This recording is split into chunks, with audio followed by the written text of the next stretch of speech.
Welcome to this special edition podcast series, Surviving the Shitstorm with me, Michael Tingser. In this episode, I talk with Robin Ashton from Ashton Foodservice Consulting in the US. Robin is a consultant expert that has been advising the industry for decades with insight on what's going on and the current trends. Robin will give us a clear overview of what's going on in the US market, give advice short and long term for operators on how to navigate this storm. He also gives you an idea about what you should be doing in the coming period to be ready on the other side. Thanks to our partner HGEM, Tahola and Vita Mojo for making this possible. Grab coffee, pen, a notebook and enjoy.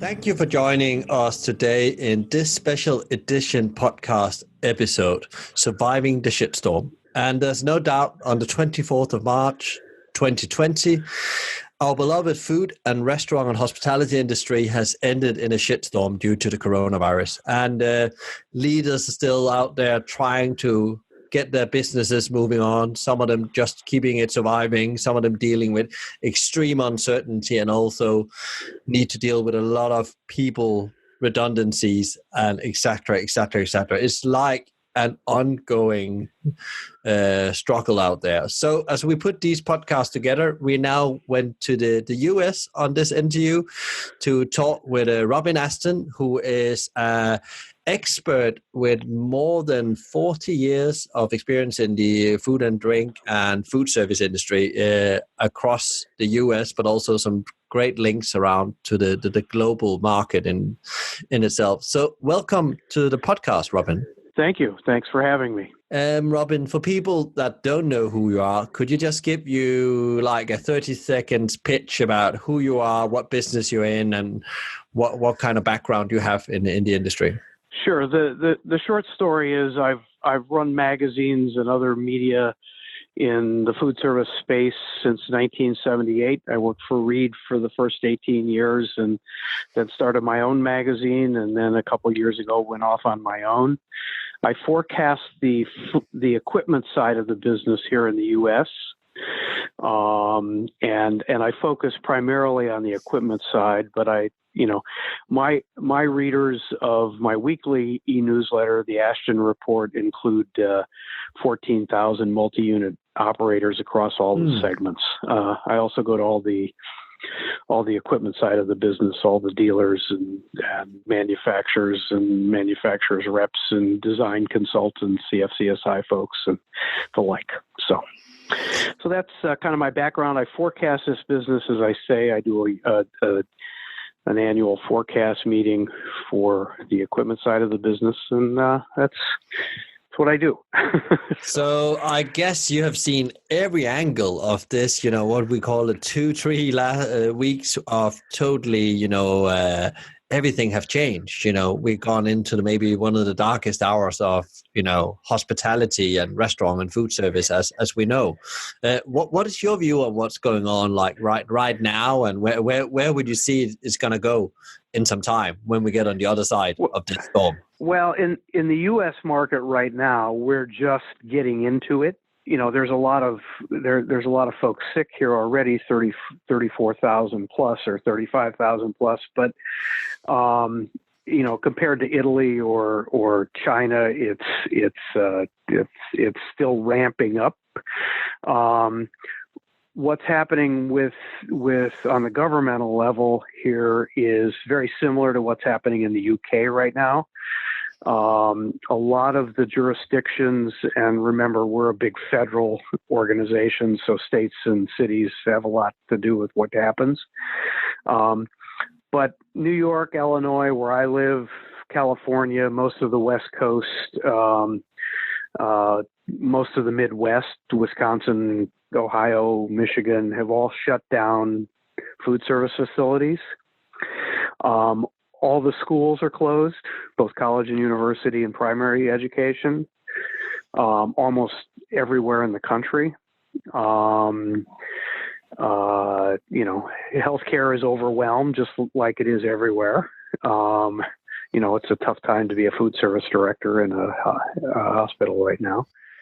And our federal government is in the middle of trying to figure out a bailout package. I read the trade media in the UK. I get Caterer and Food Service Equipment Journal and the like, and so I know that you guys have a scheme where the federal government, the government in the UK is supporting people's salaries in the food service business. Yeah. That's not happening in the US. These people are just on the street. Yeah. So it's, there's talk here of various government assistance programs, both to small businesses and to workers. But it's still very, very much up in the air here, and people are just dealing with it. I think the most of the shutdowns here on the commercial side, on the restaurant side, are similar to what's happening in the UK, in that drive-through and takeaway, as you call it, are allowed. Now that works fine for the quick service sector, what we used to call the fast food sector, but it's been tough on the full service side. I just saw some number. We have a research group here in the U.S. called NPD. They do a lot of consumer research. They use panels rather than reports from the operators, or they do both. And they said that transactions were off 8% the second week of March. That's going to be a lot worse than that by now, because that was before most of the shutdowns. So it's just a developing situation. The equipment and supplies side of it, which is my side, I have people telling me that this market is off 75%. Wow. So we're also seeing layoffs, as we call them, redundancies, as you call them. With dealers, with manufacturer. A lot of the manufacturers have shut down production. So everything's just kind of grinding to a halt right now, other than takeaway and drive through. Here in the U.S., most quick service outlets, as much as 60 or 70% of their business goes through the drive-throughs. Yeah. So they're doing okay. They're hanging in. I mean, their business is down, but not as badly as full service. That NPD data I mentioned, what we call family dining, which is full service without alcohol, was off 24% that second week, number of transactions, and casual dining, which is full service with alcohol, was off 22%. So we've seen a lot of smaller independent restaurants, particularly full service, and independents tend to dominate the full service side of things, just shut down. So not going into delivery or anything like that. We've seen that in the UK, where a lot of small operator has done that. Yeah. Well, you've got a little different situation in that you're more dense. A lot more of your restaurants or storefronts, streetscape, high street, as you call them. Yeah. Here, we've got big rural chunks of the country. We've got, it's working that way for a lot of urban full service restaurants, but it's not working that way when you get out into the suburbs or the like, at least not as much. And so the interesting thing from a structural standpoint, coming out the other side, Michael, is how many of those smaller restaurants are going to survive? And I saw a story this morning in one of the food service trades here, where a consultant was predicting as many as 30% of those restaurants can go out of business. Wow. Oh, wow. Now, there's a whole lot of unknowns here, particularly what the government programs are going to be. Many of the states have small business assistance programs. The feds are talking about, I don't know, $300 billion or something for small business. How much of that will get to food service is hard to know. Running through what we call the Small Business Administration. So there's just a lot of unknowns, and the tough part, we have 17 million low wage workers in the U.S. in leisure and hospitality. Between food service and hotels. And the average restaurant wage in the U.S. is $11 an hour. And those people, for the most part, are on the street. So, it's going to be interesting to see if unemployment insurance will pick up a chunk of those people. The other issues we have in the U.S. is we don't have any of your safety net stuff. We don't have any guaranteed sick leave. Most of these people have no sick leave. And we don't have any, we still have millions of people without health care insurance. Yeah. So, it's kind of a, you live by the Wild West, you die by the Wild West, and it's those folks who are suffering the most in this situation, because a lot of them are just without jobs. And it seems like when you build it up in that way, there is a bit of a humanitarian crisis coming on the back of that. The whole healthcare system. Yes. On top of, restaurants not thriving, which is a small problem compared to, humanitarian crisis in a way, especially, I guess, in very poor areas of states and the country. It's a tough situation. So what about this is right now, we don't know. We have an idea about how long it takes. We saw China out within 3 months. What is your view in the US then when it all bounced back, if we can say so? We slowly start to get back into the new normal. I wouldn't say there's any normal, but the new normal, or whatever that looks like. Yeah. Well, I think there is an upside on the other side. One of the upsides in the U.S. market, in the restaurant market, is actually kind of counterintuitive. In the U.S., we have a problem with too many restaurants. Private equity has dumped a lot of money into fast casual growth, and they've also bought up all kinds of restaurant chains and big franchisee groups and the like. And a lot of chain restaurant companies are very highly leveraged. I mean, money's been very cheap.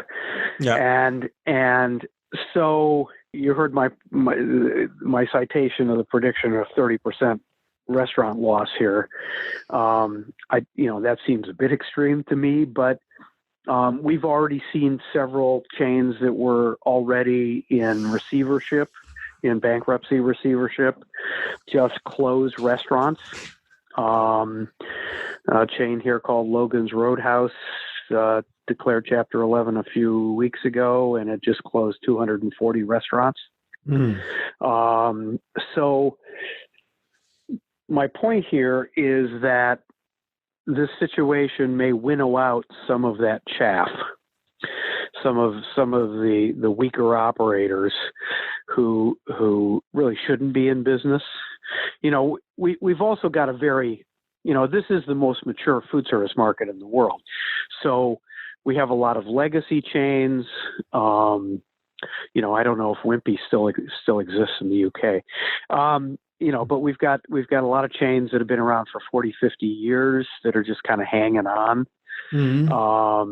We had a lot of growth of casual dining in the 90s, and a lot of those, I don't know if you've had. I think you've had the same situation in the UK. We're seeing full service structurally decline here. Younger people don't go out to be served that often, and also same trend here. Yeah, and the labor, and the labor costs. The labor costs of full service are much higher than they are for any kind of counter service. Yeah. So the one of the benefits of this situation when we come out the other end is we'll probably have fewer restaurants, and that will help the unit economics of all of the restaurants, because one of the ways we can see the saturation issue here is that visit counts have been declining for most of the big QSRs for 5 years, 6 years. And it's just that there are, the old joke in the restaurant business, there are too many seats chasing too few fannies. And there's just too many restaurants and too much capacity. So I think some of that will get squeezed out, and that'll probably benefit the business in the long term. Like any very severe economic situation like this, it's going to squeeze out the weaker operators. And that's the kind of Darwinian view of things, but it's also part of normal business cycles. So I think that's good. I'm also impressed in the current situation, Michael, with first of all, most people are in food service and in hospitality because they like to serve people. And we're seeing all kinds of really creative ways to do that. Yeah. A lot of the what you guys call welfare catering, what we call non-commercial, schools and colleges. We have a big school food service program here that is targeted at the folks down the income scale. And a lot of schools are continuing those food service programs, with pickup situations and even drive-through situations where families can come and pick up, breakfast and lunch and dinner. And it keeps some of the food service folks in the schools and colleges working. We're seeing that. I read yesterday about some of the restaurant chains are being very creative, and we've as I think you have in the UK too. We've had runs on grocery stores, on supermarkets. Where people are buying out all the toilet paper and hand sanitizer, and I was in a supermarket yesterday here locally, and there were no canned goods left. There was no rice. All the staples have been cleaned out. So some of the restaurant chains here in the U.S. are setting themselves up as grocery stores. Yeah, we've seen that here as well. Both national chains and smaller operators doing that. Yeah. We're come in and buy something prepared, but hey, we've got some toilet paper too. So I think that's clever. That's but it's also part of that is altruistic too. Is hey, we've got this stuff. There are people that need it. It's in our inventory. It's in our commissaries. If you chain and you've got a warehouse for supplies like that, and that seems to be working out well. One of the problems we're seeing is on the food service, on the food distribution side, is some of the distributors are suffering a bit because, of course, their volume has dropped dramatically, and so there's a bit of concern about the logistic infrastructure here in the U.S. On the food side, not on my side, on the equipment's durable side, but so we'll have to see how that plays out. There was already a driver shortage for most of the food distributors. We've got a lot of baby boomers that are retiring, and people don't want to drive a truck for a living, and so that's been a challenge already. And so it's an interesting time, and not in a fun way. No. Across the board, but. The great thing about food service, as it is with the food business generally, is people have to eat. Okay. Gratefully, we've all trained them to eat away from home.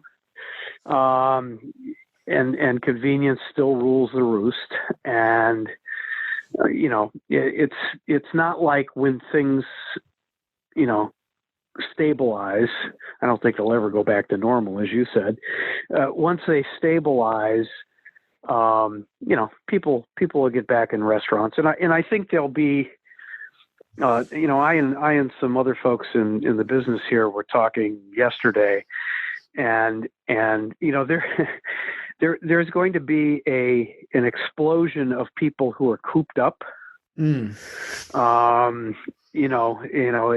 Are in home quarantine or just in self-isolation for weeks and weeks. That once things slow down, once the virus slows down, the transmission slows down, they're going to be desperate to get out and socialize.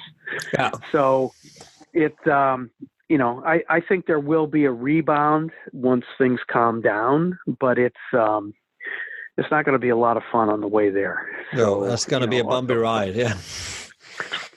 Yeah. It's going to be a bumpy ride. So the only other thing I can suggest to your listeners is, do use the enforced free time to evaluate your businesses.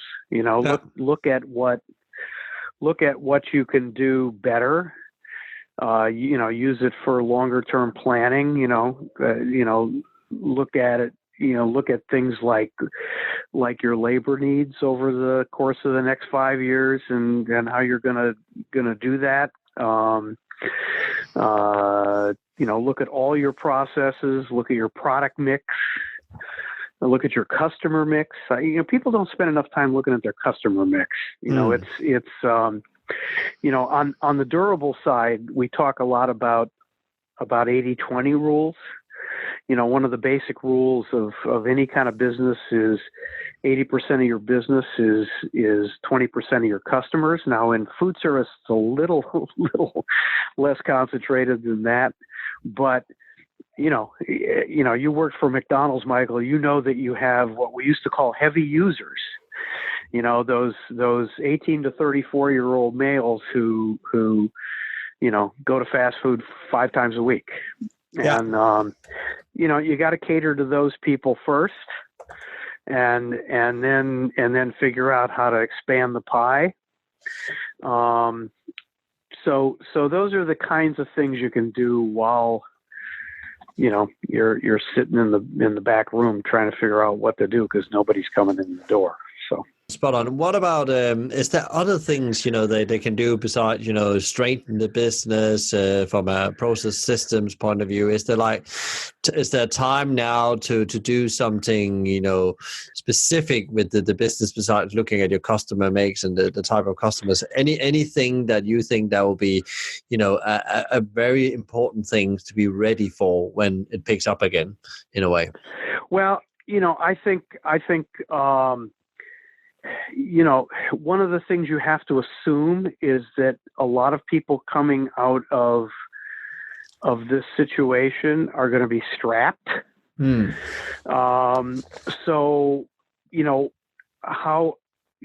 what kind of promotions can you use? What kind of discounting that you can still make money on can you do to get them in the door?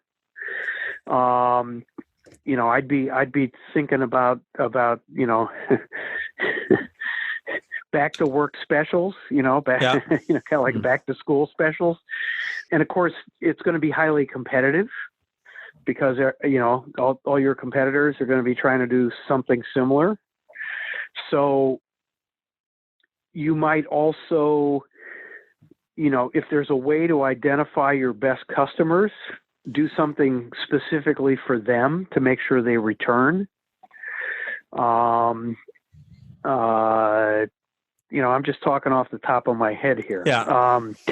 But I think those kinds of things could be useful. It's gonna happen. Like you say, is it 6 weeks? Is it 3 months? Is it 4 months? We don't know. But the rate of infection here will slow, and as we saw in China, and people will return, and you want to capture as many of those people, both your regular customers and maybe new customers, as you can.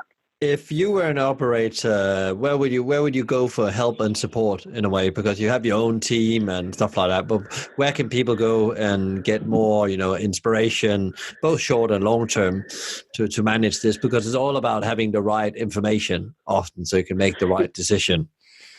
It is, and in the U.S., all the different segments have their own trade associations. So, healthcare, food service, and college and university food service, and school food service, and the National Restaurant Association. A lot of this stuff happens at the state and local level. All the states have their own restaurant associations, and as I said, there's a lot of state programs for small businesses, and I would be talking to my local associations, even if I'm not a member. Okay, they're going to help you because they might be able to talk you into being a member if they're helpful.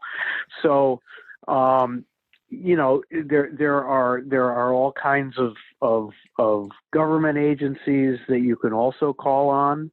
I mentioned the Small Business Administration here in the U.S., but most of the states and local communities also have that. I live in this town of 70,000, and I saw in local newsletters from the mayor that there's a small business assistance program even here in this city. So, you have to look at all the government programs that might be able to help in this time. So those are the two major places I would go. Hey, and as my forecasting partner, Mr. Muldowney, wrote me this morning for my newsletter that's going out today. It's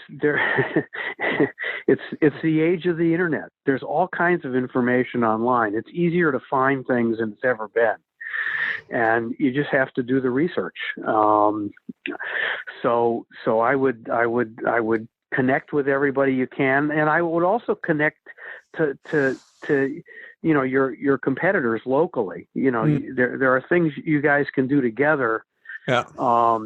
That probably would be helpful to all of you, and that's where the associations and those sorts of things are so useful, because they get people together. How do you keep sane, Robin, in all this? Because it is a lot going on. And what would be your top 3 advice to do as an individual leader or person that is involved in the food industry under such a massive pressure from the unknown? What is your top 3 tips or 2 or whatever you have, what you do to keep your sanity in all this? Well, the key thing is always to stay healthy. So, I rode the bike for 45 minutes this morning. Mm-hmm. I can do that outside. I was more than 6 feet from anybody. You can't work 30 hours a day. You've got to take some downtime, and one of the good things about the lockdowns we're all on is, it's leading to more family time. Mm-hmm. We've been playing board games here. Now it's a little different for us because my wife and I both work from home all the time. Yeah. So it doesn't seem, we were saying the other day, this doesn't seem that weird because we've been doing this for a long time. Yeah. My my son, my 24-year-old son, was a server and bartender, and he lost his job last week. Yeah. So Sorry he's to hear trying to that. figure out what to do. Yeah. So those kinds of getting away from things, spending time with your family, staying healthy. Those are my first two pieces of advice. And then, like I say, look, find every resource you can. Do the hard research to go find every resource you can to help you through this. None of us have ever been through anything like this. This is totally different than, unprecedented is the word that so many of us are using, because it is. It's just there's never been anything there. So, you've got to do everything you can to preserve the business. That's that requires tough choices sometimes. I had to lay people off in the downturn of 2008 when I was when I owned a magazine company. You have to do that stuff because you have to preserve cash flow as much as you can. But within that context, you also obviously want to protect the people who work for you. And so that becomes the biggest challenge. What do you do with the people? And the people that help you do your job every day. And there's a lot of things around that are not easy choices. That's pretty much all I can suggest. It's crazy. It's a very interesting thing you say. It's a bit like, you need to step away from the madness actually to get the clarity you need to move forward sometimes. You do. It's spot on because it starts with you. If you are not healthy and your energy is not there, you can't get the right thinking around it. You're not going to find the solutions you need as an individual or your business, for that sake. And I've been practicing even harder in these times to take the, every morning there's exercise with the family before the day starts with homeschooling and stuff like that. And then, I put breaks in during the day because it's so intense when you're on this and advising different businesses. And I work with an investor, and he said this morning to me, Michael, nobody has been in this situation before. Only people that was through the Second World War can think about anything similar. But that didn't move that fast as this does. It's very quick, but you got to remember it's also going to be of limited duration. It's interesting you mentioned World War II, because the other thing I was going to suggest people do is remember things have been worse, lots. Okay, in lots of places, at lots of times. I mean, the world went through a similar pandemic in 1918 and 19, as we all know. Well, we didn't have ventilators then. Okay. So, I've been watching, there's a German television series, Babylon Berlin. I don't know if you guys I've heard about that. have seen that. Yeah. And I've always told people, if you think things are screwed up, go read about Weimar Germany. Okay. There's been lots worse times in the history of the world. This is a dangerous time. A lot of people are suffering.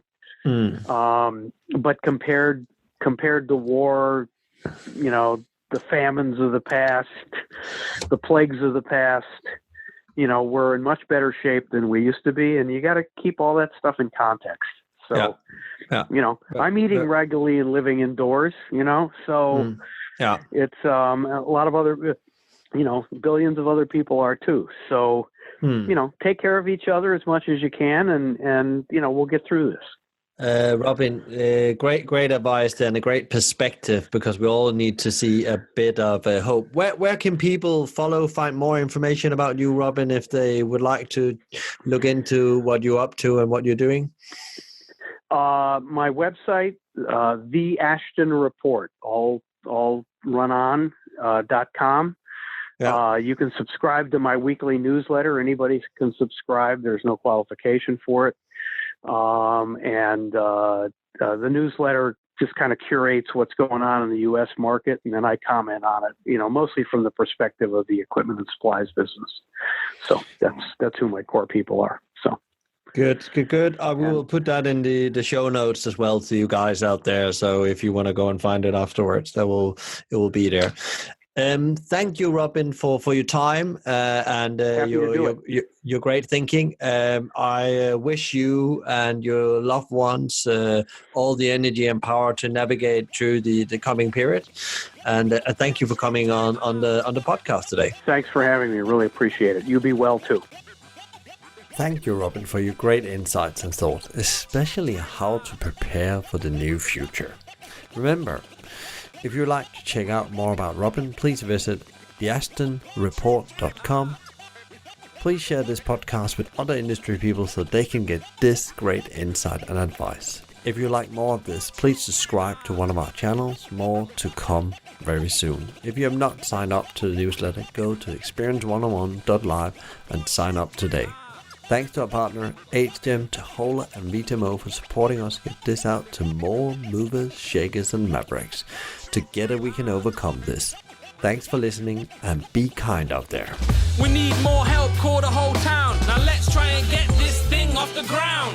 All in together, let's gather round. We're gonna try and get